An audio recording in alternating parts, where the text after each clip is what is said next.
questionnaire relié à la prédication. Fait que je dis niveau primaire, mais sérieusement, même pour moi, je trouvais ça le fun. Je connaissais les réponses, là, mais je trouvais ça le fun comme ce type de questionnaire en soi. Alors aujourd'hui, là, c'est tellement excitant. Ah oui, j'ai ça ici, je vais vous donner. J'en ai juste un, excuse-moi. Alors aujourd'hui, je réfléchissais parce qu'on a commencé le psaume 130 la semaine dernière.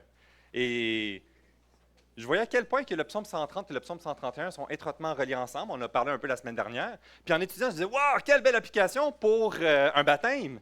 Et finalement, Léna, qui est en train de se faire sécher les cheveux, cette prédication est pour toi ou pour quelqu'un qui vient pour la première fois à l'Église, ou pour quelqu'un qui a déjà été baptisé, ou pour quelqu'un qui considère le baptême, ou quelqu'un qui a donné sa vie à Jésus-Christ il y a plusieurs années, ou quelqu'un qui vient de donner sa vie à Jésus-Christ, ou à, finalement, chacun d'entre nous. Mais il y a certainement des éléments qui je vais amener à réfléchir sur le sens de cette personne qui désire suivre Jésus. Et on va s'attarder ensemble à travers le psaume 131. Et je le dis, attache-toi à la tuque avec de la broche, parce qu'on va le lire au complet. C'est l'un des plus courts psaumes de la Bible. 3 versets.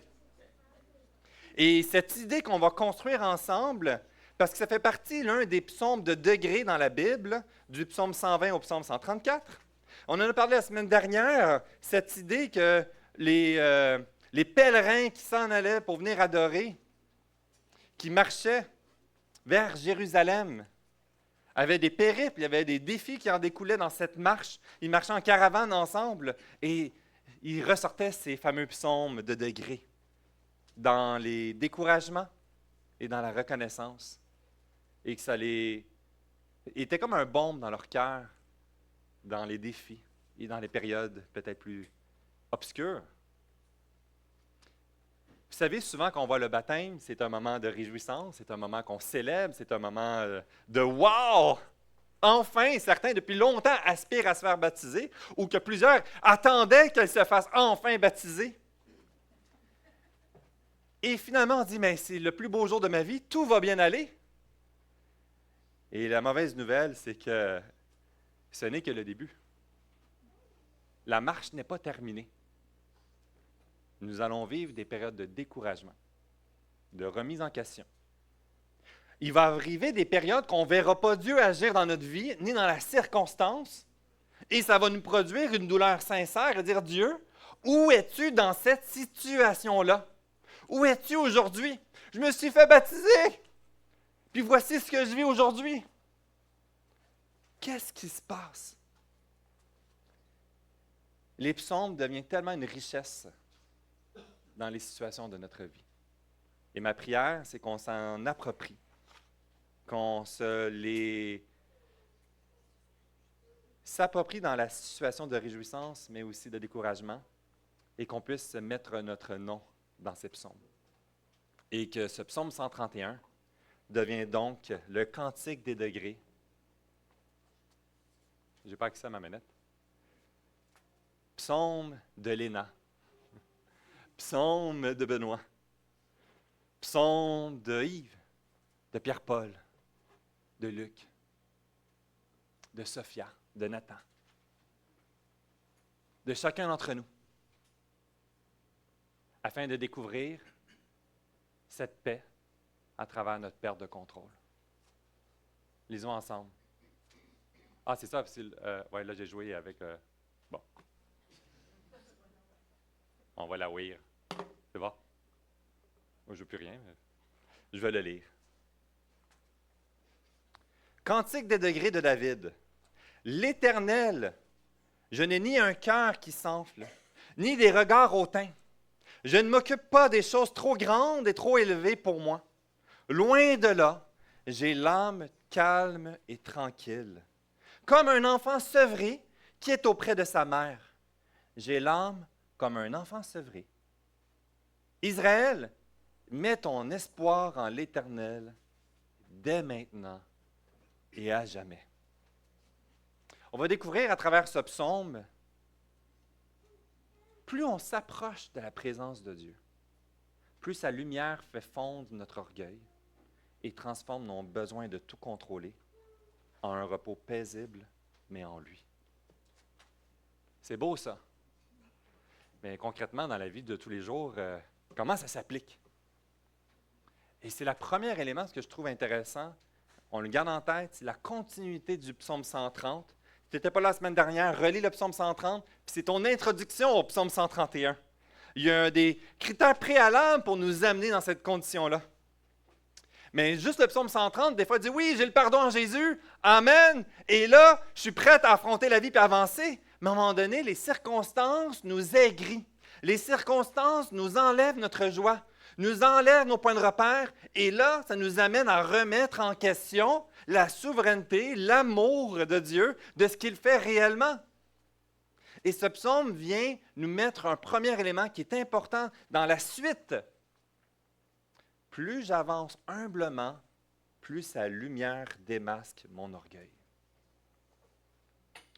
Vous voyez, il y a cette tension de l'œuvre de Dieu et un élément d'une transformation dans ce qui se passe dans notre cœur. Ce premier verset nous amène à cette problématique de la place de l'orgueil, qui peut avoir différentes formes, se montrer de plein de façons différentes, et même devenir légitime à nos yeux. Et c'est pour ça que ce psaume est intéressant, parce que David vient révéler quelque chose. Il vient révéler la problématique de l'orgueil. Cette problématique de l'orgueil qui passe du cœur vers les yeux. Intéressant. Du cœur vers les yeux. Étant étroitement lié donc avec le psaume 130, on découvre cet élément-là de cet appel maintenant à travers ce désir de vouloir avancer vers Dieu, de vouloir lui donner notre vie, de vouloir lui laisser la place qui lui appartient. Ça va mettre en lumière une problématique dans notre cœur. Il y a une confrontation qui est là. Et c'est un appel à l'humilité, à disposer nos motivations du cœur dans sa présence. Ici, c'est un élément que je vais amener à réfléchir. Ce que David est en train de nous exposer, c'est que le cœur laissé à lui-même s'enfle dans l'orgueil. Et David va exposer cette problématique de racines. On en a parlé dans une autre série qu'on a faite autour du printemps, sur les fameuses problématiques des racines du cœur produisent des épines, vont produire des fruits, des mauvais fruits ou des bons fruits. Et on retrouve ce concept-là ici encore sur la problématique de l'orgueil qui va venir produire quelque chose, des réactions, des conclusions, des doutes et une reprise du contrôle de la situation de ma vie. Qu'est-ce que l'orgueil dans ce concept-là? Et ce que je trouve intéressant, puis on pourrait dire en d'autres mots, de se considérer plus grand qu'on ne devrait l'être réellement. Prétendre une position que nous devrions nous retrouver, une compréhension qui dépasse ce que Dieu nous a donné dans notre état d'aujourd'hui. Intéressant, hein? Prétendre une position que je devrais être, que je devrais mériter, au-delà de ce que Dieu a désiré nous donner aujourd'hui. Et ça l'apporte à les regards hautains. Ce que le cœur désire, les yeux vont finir par le manifester. Un cœur arrogant va regarder les autres de haut, va exiger d'avoir raison et va refuser les limites. Vouloir suivre Jésus va nous appeler à être continuellement confrontés à des limites. Parce que nous ne sommes pas dans toute la compréhension de l'œuvre de Dieu. Suivre Jésus, c'est « wow! J'ai une assurance pour mon salut pour l'éternité. Et je veux le suivre et avoir cette assurance pour le salut. » Mais suivre Jésus met aussi en lumière qu'il va révéler nos motivations que nous cachons peut-être. Va révéler nos réactions. Et là, ce qu'on voit, c'est le fameux regard. Mais il va vouloir aller plus loin et nous amener à mettre en lumière l'orgueil qui s'est enraciné dans nos motivations cachées du cœur en arrière. Ce que je trouve tellement intéressant, c'est que c'est le contraire de notre réaction naturelle. Notre réaction naturelle, c'est que ma réaction, elle est forte parce que je subis une injustice et mon regard est mis sur l'injustice qui me fait réagir de la sorte. Ici, ça fait l'effet contraire. Il dit, pourquoi tu réagis de la sorte? Reculons dans nos motivations du cœur en arrière. Cet orgueil et ce besoin de notre identité dans ce que nous n'avons pas aujourd'hui. Cette lumière vient mettre en lumière une problématique qui vient du cœur et veut nous amener à découvrir une joie dans les limites. Qui aime les limites? Pas grand monde. Qui aime les limites de vitesse entre le Saguenay et le Lac-Saint-Jean, le soir quand il n'y a pas un chat, puis il faut que tu roules à 70 km/h, 90, il y a une zone de 70, puis la petite lumière qui flash, tu dis, il n'y a personne. Ça nous retient. Je veux arriver à destination. Je n'ai pas besoin de ralentir, il n'y a pas un chat. On fait la même chose avec Dieu. Pourquoi tu me fais ralentir? Pourquoi je n'ai pas cet accomplissement? Je pourrais avoir toutes ces choses-là, puis je vois les autres qui ne le méritent pas, puis ils l'ont. Pourquoi? Ce que Dieu veut nous amener à faire découvrir, et ce que David est en train de vivre dans sa vie, c'est d'avoir une joie dans cette injustice qu'il n'a pas les choses qu'il croit qu'il devrait avoir.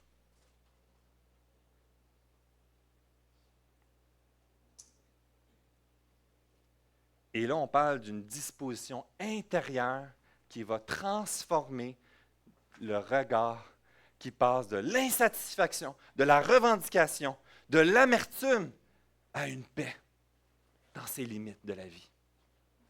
Léna, tu vas être confronté à des limites de vitesse. Tu vas avoir des murs qui vont se produire. Ça part bien, hein? Mais David, ici, dans ce psaume, veut t'encourager pour dire, tu peux malgré tout avoir une paix à travers ces échecs que tu sembles découvrir dans la vie qui va se produire. Ce n'est pas une vie juste d'échecs. Mais même dans ces souffrances et dans les échecs, Dieu est en train de te dire, je veux te faire goûter une paix aujourd'hui. Plus le corps avance, plus qu'on voit notre fragilité, nos limites qui s'imposent. La nouvelle génération qui va trop vite à notre goût.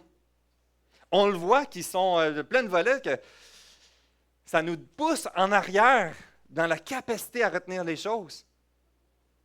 Et ça pourrait être vu comme des menaces. Mais si j'avais la joie dans la mesure de ce que Dieu m'avait donné, dans les limites que Dieu avait établies. Un homme et une femme qui recherchent à suivre Jésus veut cultiver l'humilité de reconnaître les limites dans lesquelles il se retrouve aujourd'hui. La foi ne consiste donc pas d'avoir toutes les réponses à toutes les questions qu'on aurait, mais accepter que Dieu sait ce que nous ne savons pas. Que Dieu est au contrôle dans notre perte de contrôle. Jean Calvin dit, en parlant de ce psaume, de chercher ce que Dieu lui donnait. Ce principe, donc, d'arrêter de regarder ce que nous aspirons, de ce que nous désirons, puis de sonder, de dire, mais Seigneur, qu'est-ce que tu me permets aujourd'hui dans la mesure?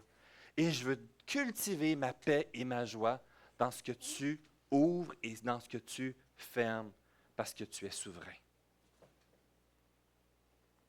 David s'est présenté non comme un homme qui n'a jamais été agité, mais comme un homme qui est en train de développer, à apprendre, à remettre son agitation à Dieu. Et les circonstances de notre vie deviennent un baromètre.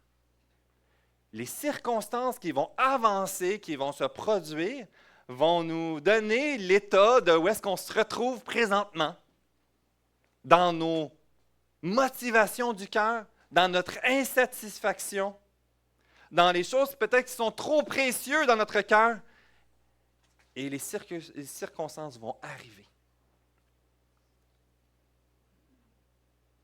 Je ne sais pas si tu as déjà prié pour l'humilité, mais ça fait mal. Parce que des situations vont se produire à te forcer à remettre les circonstances à Dieu. Il y a plusieurs prières que j'ai demandé à Dieu, puis à un moment donné, il dit « OK, mais ralentis un peu la vitesse. » Parce que des circonstances arrivent d'un œuvre de grâce, mais ça se manifeste de dire il y a quelque chose qui est trop précieux dans ma vie. Puis moi, je dis oui, oui, je suis au contrôle, Seigneur, puis oui, je t'aime, puis oui, développe en moi cet aspect-là. Puis là, il met en lumière ah, mais je ne veux pas le laisser aller. Puis là, les circonstances se produisent et je les vois comme des injustices et je le vois comme malheureux. Et tandis que ce que je suis en train de me priver, c'est que vraiment, je ne reconnais pas les motivations que Dieu veut mettre en lumière pour me faire goûter la véritable paix, pas dans ce que je contrôle, mais dans ce qu'il contrôle. Et si finalement ces situations n'étaient pas une malédiction, mais une bénédiction à me faire grandir dans ma joie, dans sa présence, au-delà de ce que je ne comprends pas et que je ne maîtrise pas.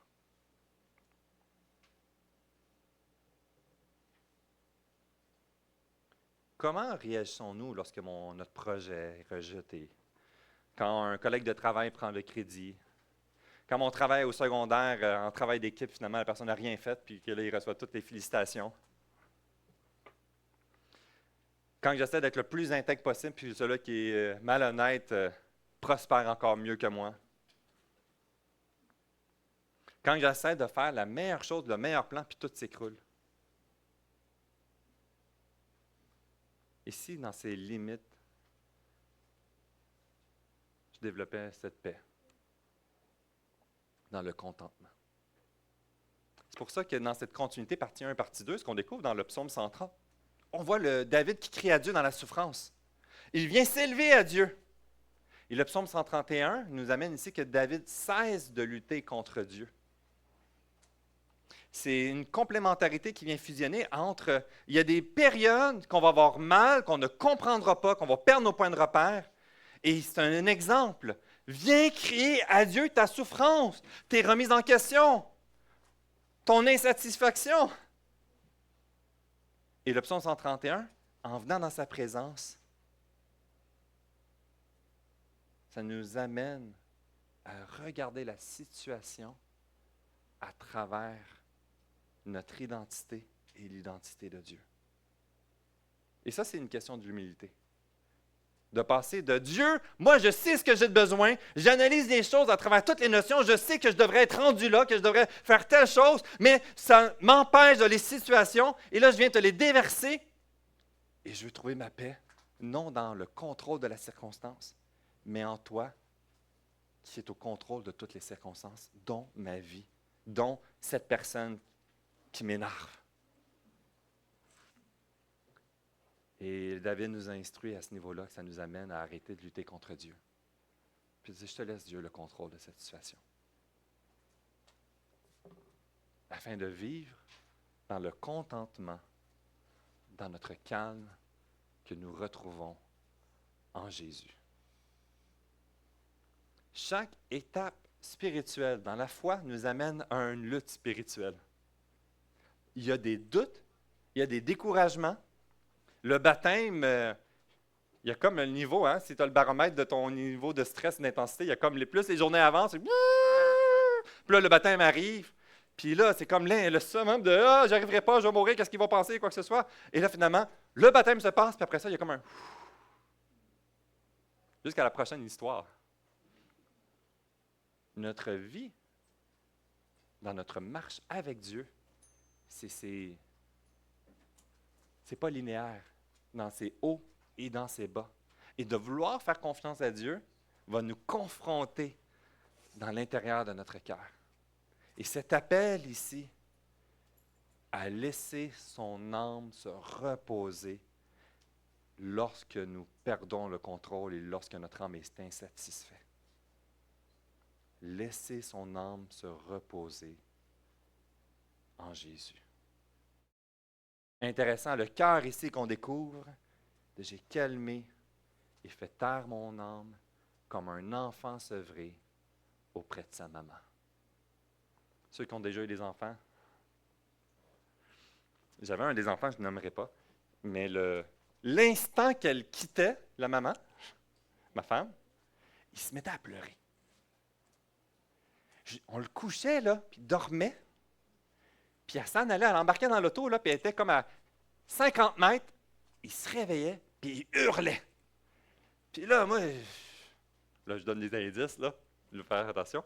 Mon expérience de parent, c'est pas le premier, je le prends, puis j'essaie de le contenter, puis là, il est en colère, puis il me repousse. Il y a quelques mois, là, je dis, voyons donc, je me bats avec un enfant. Il veut sa mère tout de suite. Il veut son lait, puis tout de suite. Puis là, c'est comme, wow, calme-toi, t'es en sécurité, hein, ça va faire une commission, elle revient, je suis ton père, je vais m'en occuper. Rien à faire. À un moment donné, je l'appelle, je dis, ça marche pas, là, qu'est-ce que je fais? Elle revient à la maison un peu plus vite, elle le prend dans ses bras.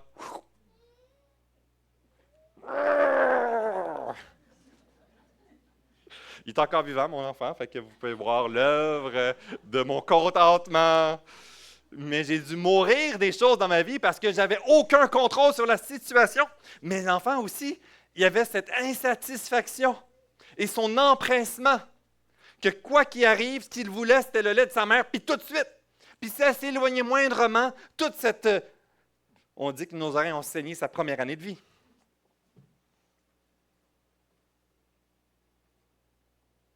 Un des théologiens que j'aime beaucoup, Plummer, associe cette image à une soumission paisible à la providence de Dieu, à travers l'enfant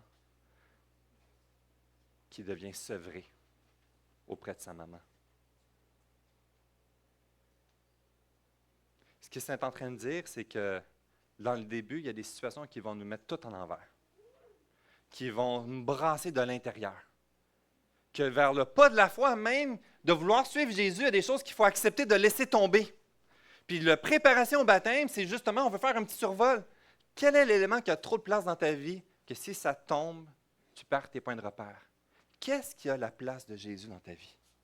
Puis on se pose des questions, on réfléchit, on prie là-dessus. Puis on pense vers les autres du baptême, puis il y a des choses qui se disent, mais ça prend trop de place, mais je veux te faire confiance. Mais tu sais quoi? C'est pas fini! Après 10 ans, 15 ans, 20 ans, il y a encore des choses qui veulent reprendre la place de Jésus, puis ça vient créer notre agitation. Et cet appel, c'est de se rappeler que notre sécurité n'est pas sur le contrôle de cet aspect, mais d'avoir cette assurance que nous sommes dans les bras de Dieu, qui est au contrôle et qui prendra soin de nous, comme une maman qui prend soin de son enfant. Juste le fait d'être dans les bras de sa mère, il y a de quoi de particulier.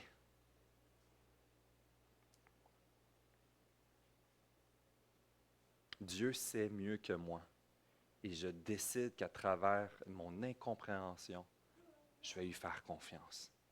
J'accepte de reconnaître que je ne comprends pas, que je ne suis pas d'accord, que ça ne devrait pas être comme ça. Mais je veux cultiver ma paix volontairement en le laissant au contrôle de ma vie. Et là, ce que ça l'apporte, ce que le psalmiste nous dit, à ce moment-là, on découvre un calme, une quiétude. Puis on n'est pas en train de dire que la foi en Jésus, c'est de jamais être bouleversé, de jamais se sentir sur le seuil de déraper ou de les intensités. On vit nos émotions différemment, certains très bouillants, d'autres très stables. Mais on a tous des éléments dans notre vie qui vont venir nous brasser d'une intensité ou d'une autre. Puis suivre Jésus, ce n'est pas en train de dire, la vie va être parfaite, puis tu n'auras plus jamais aucune remise en question, quoi que ce soit. Ça consiste à nous aider à apprendre où déposer notre bouleversement. Et tant qu'on ne le développe pas, on va rester instable. Encore le petit bébé qui veut tout de suite s'agripper pour avoir le lait. Jusqu'à un moment donné, on va dire que ça va être suffisant. Vous savez, on en parlait de ça, ça fait 5 ans et 2 mois, là, quelque chose comme ça, qu'on habite au lac Saint-Jean. Et c'est l'endroit où on est resté le plus longtemps à la même endroit. Et puis, je me souviens, l'un des endroits qu'on avait déménagé, c'était pour être dans un champ missionnaire dans l'ouest de l'île de Montréal. Et puis, nouvelle église. Et dans ce contexte-là, on s'en va dans les copropriétés. Puis là, c'est 32 vieilles maisons en rangée, toutes en décrépitude, pleines de chicanes puis de conflits. Puis là, moi, je suis excité. Ça va être mon champ missionnaire. Je vais parler de Jésus, je vais connecter, je vais servir auprès des gens. Puis là, finalement, mais en quelques mois, un peu moins d'un an, je me ramasse président de toute la copropriété. Puis je dis, hey, c'est vraiment cool. J'ai réalisé que c'est parce que personne ne voulait être le président pour ne pas se faire tirer dessus. Et en quelques semaines, j'ai des conflits, des gens qui débarquent chez nous au souper, qui commencent à s'engueuler, à se crier après, sont en chicane pour telle affaire. Personne qui débarque chez nous avec une mise en demeure, que là, elle me poursuit pour telle affaire, qu'elle est en colère contre moi. Je dis, mais attends une minute, je te connais presque pas. Qu'est-ce qui se passe? Puis elle dit, c'est pas contre toi, mais c'est contre toi qui est le président, je suis en colère. Je dis, OK, c'est dur à saisir. Et là, poursuite judiciaire par-dessus, poursuite pour ci, pour ça, pour querelle, pour la mauvaise gestion financière, que tout est en train de s'écrouler. Puis là, je suis en train de faire un bilan mobilier. Puis là, je vois que là, on est comme 100 000 en retard, puis que là, il faut augmenter, mais les gens n'ont pas d'argent, puis que là, les gens décident d'arrêter de payer les frais. Et là, j'essaie de faire tout ce plan-là pour le bien. Je vais rencontrer les gens dans les maisons. Puis les nuits, je me réveille de plus en plus avec insomnie et ça me réveille avec une boule de stress. Puis là, à ce moment-là, je dis, mais et si ça ne m'appartenait pas, la situation? Et si je suis en train de me prendre un fardeau d'être un sauveur dans des situations que Dieu ne m'avait pas confié d'être? Et si cette boule qui n'arrête pas d'essayer de plaire aux gens, d'essayer de satisfaire, puis que je prends une décision, puis c'est la meilleure décision, je suis convaincu, puis qu'est-ce que j'ai? Ce n'est pas les acclamations, c'est des reproches, puis des si, puis les gens qui me crient après. Et là, dans cette nuit-là, j'ai dit, Seigneur, je te remets cette dame. J'ai envie de te la livrer, puis de dire, fais-lui, enlève-lui la vie, là. Mais je me retiens, j'ai envie de prendre des psaumes que je dis, j'aimerais ça l'interpréter à ma façon. Puis là, je lutte avec ça, avec Dieu. Je suis comme dans le psaume 130 avec ma souffrance. Puis là, il y a comme, Seigneur, prends ma vie, prends cette situation, je te la dépose. Et j'ai bien dormi le restant de la nuit. Puis après, je dis, Seigneur, je ne veux pas m'acharner. Si tu veux que je parte de cet endroit-là, mais que ce soit évident. Puis dans un contexte que le marché immobilier est tout brisé, puis ça ne marche pas, ce n'est pas la folie d'avant la COVID, puis dans la COVID. Puis en 72 heures, on avait vendu. On partait.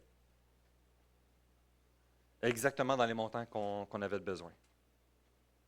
Puis là, je regarde en arrière, mais si Dieu voulait juste que j'avance dans ce processus-là, puis il y avait des éléments qui voulaient trahir dans ma vie, j'avais besoin de laisser tomber des choses, je ne suis pas un super-héros, puis même si j'avais les bonnes intentions, puis que j'avais les capacités pour le faire, ce que Dieu me demandait, c'est juste d'être un disciple de Jésus-Christ, dans la mesure de ce qu'il m'a confié, et non de ce que je pouvais faire. Puis vous savez quoi? Je suis dur de compreneur. Il y a encore des situations de ma vie que ça ressort.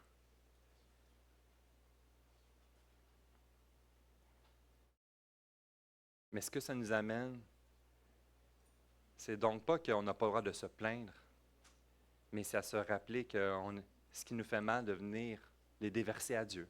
Cette plainte, de venir la déverser à Dieu, mais en reconnaissant que ce n'est pas de venir se plaindre à Dieu, de Dieu, mais de la situation, de notre incompréhension, puis venir le déverser, puis le déposer, puis de le laisser lui être notre paix dans qui il est, et non dans ce qu'il peut venir répondre à mon besoin. Il y a un changement. Je viens déverser non pour recevoir quelque chose comme le bébé qui n'est pas sevré, qui veut avoir le lait. À un moment donné, juste sa présence est suffisant. C'est pour ça que ça nous amène une marche vers la maturité. Ça consiste à désirer Dieu lui-même, même lorsque les réponses tardent ou que les bénédictions visibles manquent ou que les portes se ferment. Ma sécurité n'est pas sur ce que je reçois, mais en qui je viens m'agripper. Et ça à travers Jésus.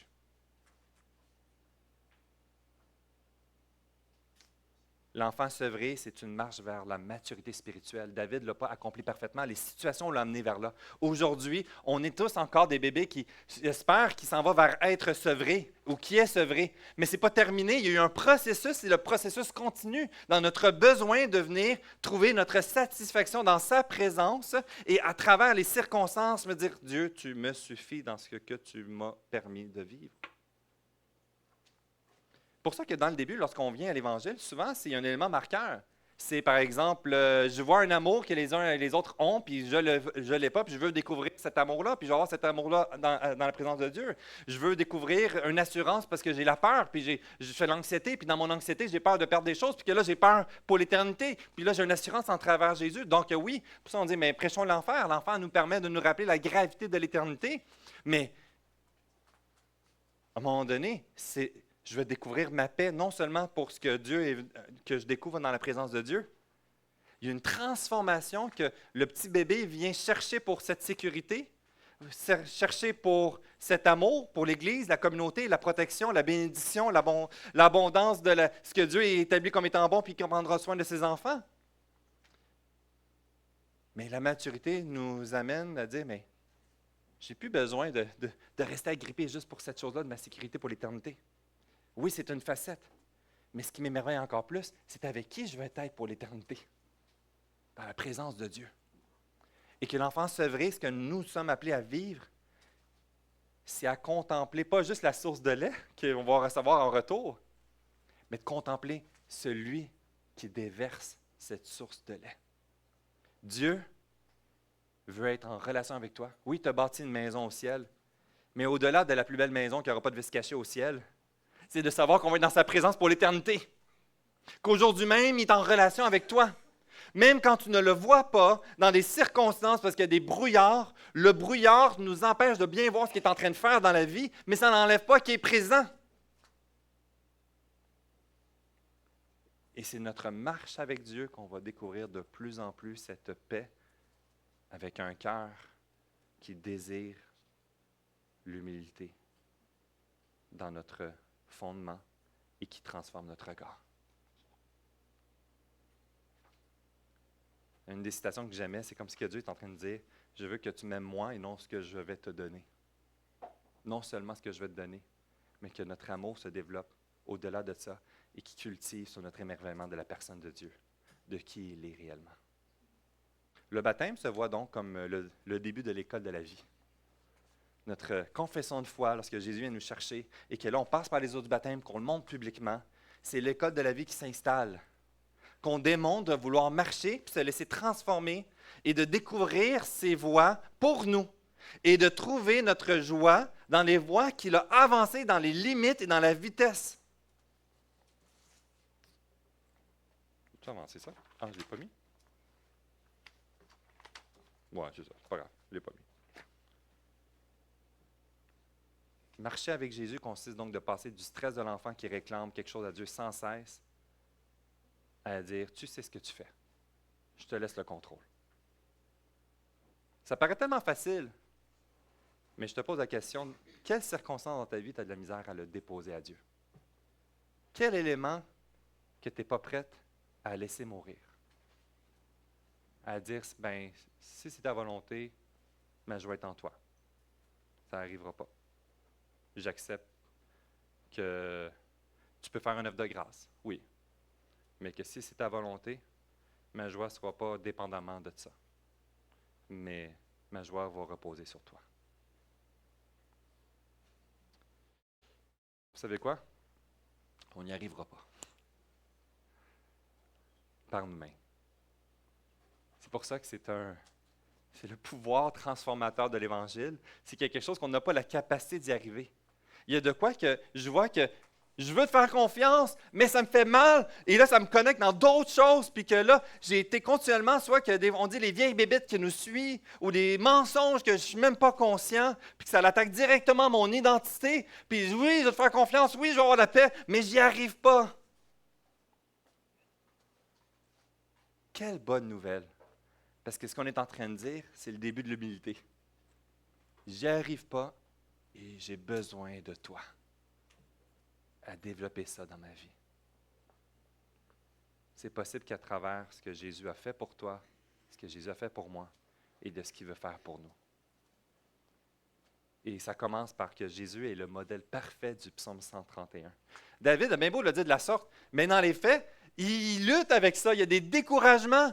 Il a pété les plombs. Il a fait des niaiseries.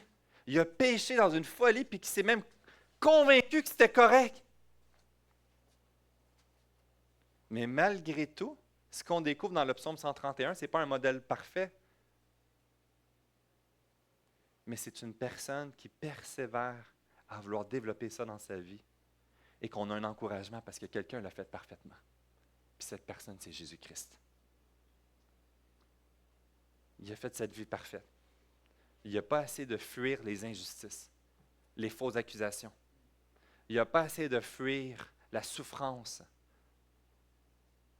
jusqu'à la croix. Et dans toute son humanité, Jésus s'est soumis au Père. Il a accepté le chemin de la croix. Il a accepté de lui faire confiance. Sa paix ne représentait pas une absence complète de souffrance. Sa paix était sur la confiance qu'il avait en Dieu le Père à travers la souffrance qu'il vivait. C'est important cet élément-là. Notre paix n'est pas une absence de souffrance, c'est s'agripper à Dieu le Père à travers l'œuvre de Jésus, à travers ce que je vis qui me fait souffrir. Puis ce que Jésus nous dit, c'est « Venez à moi, car je suis doux et humble de cœur, et vous trouverez du repos pour vos âmes. » Il est le symbole même de l'humilité. Parfait. Puis il nous appelle à vivre cette humilité de dire, j'accepte de perdre le contrôle. J'accepte de ne pas avoir ce que je mérite d'avoir. Et je veux trouver mon repos auprès de Jésus.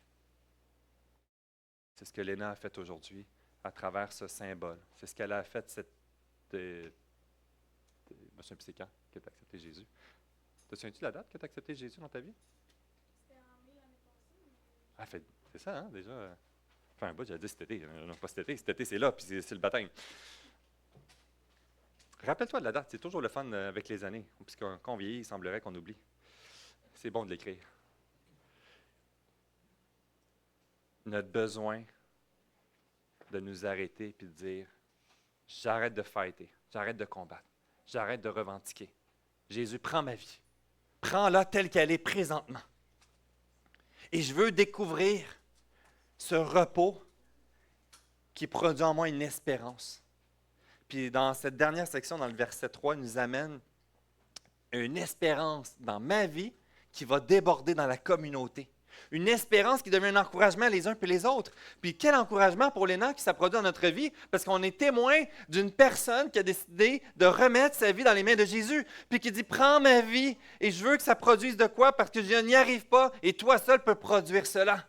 Et dans notre vie, c'est comme un encouragement pour dire, si tu n'as pas accepté Jésus, quelle belle opportunité aujourd'hui de le faire. Et si tu l'as déjà accepté depuis tant d'années, quelle belle opportunité de remettre ce qui vient peser sur ton cœur et de découvrir ce repos dans ta satisfaction en lui et non en ce que nous méritons d'être et d'avoir. Israël, mets ton espoir en l'Éternel dès maintenant et à toujours. On reprend nos noms comme on a fait au début. Benoît, mets ton espoir en l'Éternel dès maintenant et à toujours. Léna, mets ton espoir en l'Éternel dès maintenant et à toujours. Luc, mets ton espoir. Yves, Pierre-Paul, Ginette, Suzette, Philippe, mets ton nom à toi. La paix que David expérimente ici, ce n'est pas simplement une technique personnelle. Voici les 5 approches pour découvrir l'épanouissement personnel ou quoi que ce soit.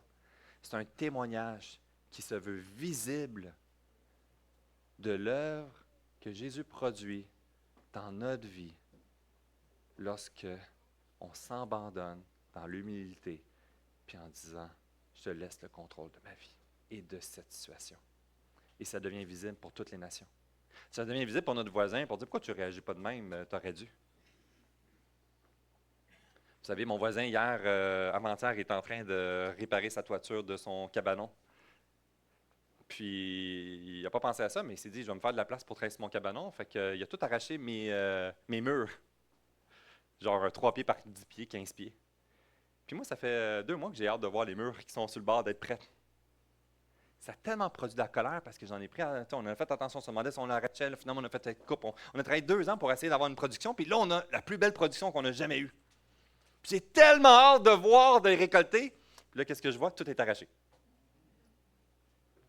Dans mon cœur, j'étais tellement frustré que je n'étais pas capable d'aller le voir. Puis là, j'en parle avec Kat, puis j'ai pris une petite vidéo. Je dis, regarde, qu'est-ce qu'il a fait avec nos murs? Puis c'est un monsieur qui parle fort. Fait que je dis, je peux arriver cool, mais s'il parle fort, je serai plus cool. C'est sûr, c'est évident. Fait que je dis, OK, attends une minute. Faut que j'aille le voir, mais je ne peux pas aller le voir. Faut pas que j'aille le voir. C'est pas une bonne idée. Fait que je dis, OK, je vais aller aux toilettes, je vais dans le couler un peu. Puis là, je vais revoir Kat, puis je dis, ben, tu sais, faut que j'aille parler, mais il faut que je sois cool. Finalement, il est allé le voir. Super de bon temps. Puis elle revient et dit, c'est excellent, puis il se sentait mal, puis il était vraiment désolé, il n'avait pas réfléchi, il pensait que c'était la mauvaise arme, ou une affaire de même, puis qu'on n'en voulait pas, puis que juste c'était pas grave. Il dit, là, il voulait payer, il voulait en rajouter, puis il dit, non, c'est pas grave. Je dis, OK, cool. Mais pourquoi j'ai réagi autant dans mon cœur, puis je savais que ça bouillait autant? L'injustice. Hein? Moi, je pensais que c'était réglé en partie. Il y a des situations qui vont continuer de se manifester dans notre vie, puis ça va se mettre en lumière. Puis Seigneur Jésus, je veux trouver ma paix et ma satisfaction en toi. Je veux être cool dans cette situation-là, mais je n'y arriverai pas par moi-même parce que c'est sûr que je vais répondre comme un tweet. Fait que Seigneur Jésus, je viens faire ce travail encore dans ma vie. J'ai besoin de toi. C'est-tu grave des murs? Ben non. T'sais. Mais à ce moment-là, pour moi, c'était très grave. On a toutes des situations comme ça dans notre vie. Espère en Dieu. Viens trouver ta paix en lui. Arrête de garder le focus sur l'injustice et ce que tu devrais avoir. Laisse ça mourir à la croix.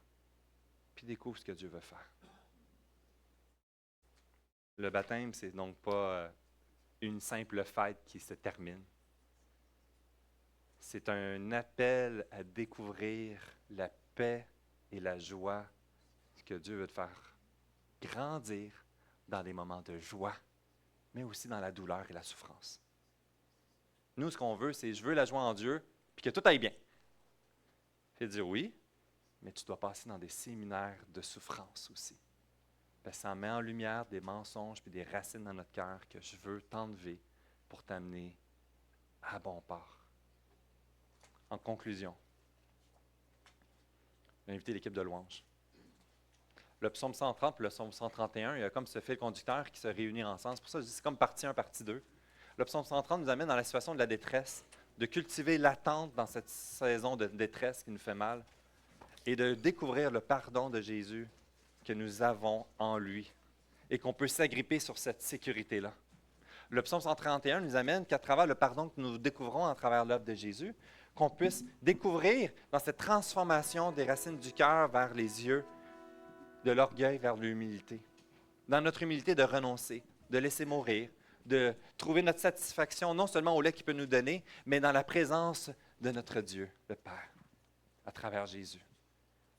Et à ce moment-là, on s'abandonne et on goûte son repos comme Jésus qui nous appelle à venir à lui. Et on a cette espérance qu'il ne va pas nous laisser tomber, qu'il sait ce qu'il fait, qu'il connaît notre cœur, mais qui connaît aussi sa volonté et il va l'accomplir parfaitement. En Jésus, celui qui nous a réconciliés avec le Père, nous apprenons à renoncer à notre besoin de tout contrôler et à laisser notre âme se reposer dans sa présence, à espérer en lui, aujourd'hui, mais une journée à la fois, jusqu'à la fin. Et si dans certaines de mes situations, dans mes agitations, dans mes brouillards et dans mes luttes internes, mon besoin de contrôler ce que Dieu ne m'a pas demandé de contrôler révélait les racines encore de ce fichu orgueil. Ici, le calme auquel mon âme aspire ne se trouvait pas dans cette situation-là que j'essaie de stabiliser, mais dans l'abandon, en faisant confiance que Dieu va m'attraper et qu'il prendra soin de moi. Aujourd'hui, le baptême nous rappelle qu'on n'a plus rien à prouver, plus rien à maîtriser par nos capacités. On est maintenant enfants de Dieu, rachetés par le sang de Jésus. Alors, comme David nous l'invite, Israël, mets ton espoir en l'Éternel, dès maintenant et à jamais. Levons-nous et chantons ensemble.